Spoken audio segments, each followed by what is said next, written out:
ಮೈಸೂರಿನ ಕುಂಬಾರಕೊಪ್ಪಲು ಮಂಚೇಗೌಡನಕೊಪ್ಪಲು ಜಾಗದಲ್ಲಿ ಮೊದಲು ದಟ್ಟವಾದ ಕಾಡಿತ್ತು. ಜನವಸತಿ ಇರಲಿಲ್ಲ.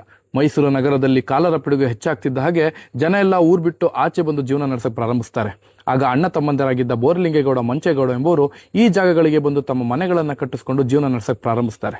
ಕಾಲಕ್ರಮೇಣ ಮಂಚೇಗೌಡನ ಕೊಪ್ಪಲು ತುಂಬಾ ಅಭಿವೃದ್ಧಿ ಆಗುತ್ತೆ. ಆದರೆ ಬೋರಲಿಂಗೇಗೌಡನ ಕೊಪ್ಪಲಿನಲ್ಲಿ ಅಭಿವೃದ್ಧಿ ಕುಂಠಿತವಾಗ್ತಾ ಸಾಗುತ್ತೆ.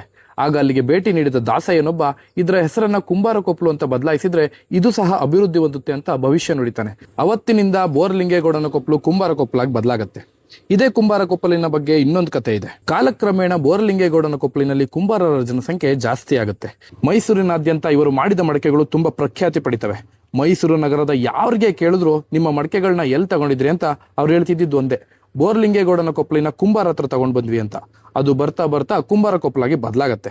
ಅಲ್ಲದೆ ಇದೇ ಮಂಚೇಗೌಡನ ಕೊಪ್ಪಲು ಕುಂಬಾರ ಕೊಪ್ಪಲು ಬಗ್ಗೆ ಇನ್ನೊಂದು ಪೌರಾಣಿಕ ಕತೆ ಇದೆ. ಆ ಕತೆನೂ ಹೇಳ್ಬೇಕು ಅಂದ್ರೆ ಸ್ಟೋರಿ ಅಂತ ಕಮೆಂಟ್ ಮಾಡಿ.